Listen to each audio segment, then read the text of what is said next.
नमस्कार दोस्तों, मित्रों। वर्तमान में हमारे पड़ोसी देश नेपाल में जो घटनाक्रम चल रहा है उसके बारे में आप लोग भली भांति जानते होंगे।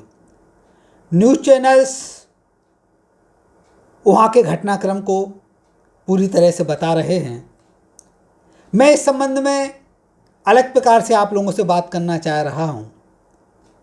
जिस प्रकार से मैंने सुना है, जाना है, समझा है कि वहाँ पर जो सरकारी संपत्ति है, संसद भवन हो गया, राष्ट्रपति भवन हो गया, अन्य अनेक कोर्ट हो गए, इन सब को तो नष्ट किया ही गया है। आगजनी के साथ साथ बिल्डिंग को जिस प्रकार से तहस नहस किया गया है वो अपनी जगह है, लेकिन इसके साथ साथ जो मॉल में लूटपाट है, होटल्स में तोड़फोड़ है, अनेक जो जेल हैं, थाने हैं, वहाँ पर जो अराजकता है, इन सब बातों को देखते हुए मन में एक बात पैदा होती है कि यह जो आंदोलन है कितना सही है और कितना गलत है। आंदोलनकर्ताओं का उद्देश्य हो सकता है सही रहा हो, लेकिन आंदोलन की जो दिशा है वह तो कतई सही नहीं लगती है। यदि हम अपने देश की संपत्ति को ही इस प्रकार से नुकसान पहुंचाएंगे, यदि हम कोर्ट को ही ख़त्म कर देंगे, संसद और राष्ट्रपति भवन को ही ख़त्म कर देंगे, तो हमने पुरानी सत्ता को तो हटा दिया, लेकिन हम ही जो नई सत्ता स्थापित करेंगे उसके लिए भी तो जगह देना पड़ेगी। हमारे सांसद कहाँ बैठेंगे, हमारा राष्ट्रपति कहाँ बैठेगा? सुप्रीम कोर्ट जो जला दिया है,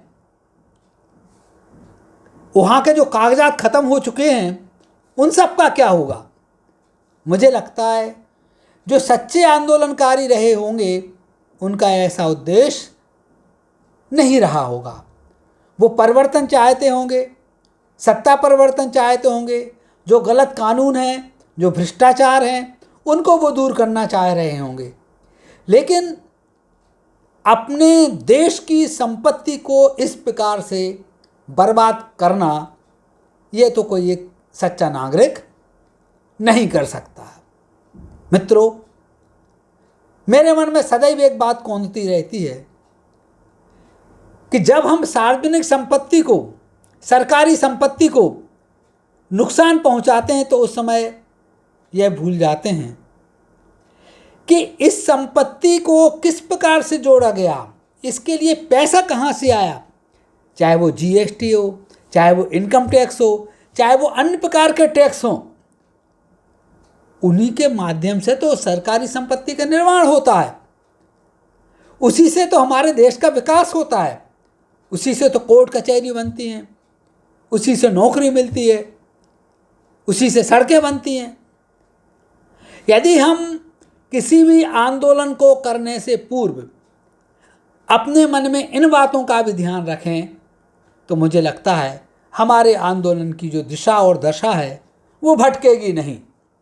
मित्रों, हम सभी विवेकशील बने, हम सभी विवेकवान बने, विरोध प्रदर्शन करें, आंदोलन करें, लेकिन आंदोलन को करते समय उसकी दिशा और उसकी दशा को कभी खराब नहीं होने दें, भटकने नहीं दें, अपने देश के साथ किसी तरह से कोई गलत ना करें। तो मित्रों, पुनः आप लोगों से निवेदन कि इस संबंध में आपकी किस प्रकार की क्या राय है, क्या होना चाहिए, क्या नहीं होना चाहिए। आपके विचारों के इंतज़ार के साथ नमस्कार, जय हिंद, जय भारत।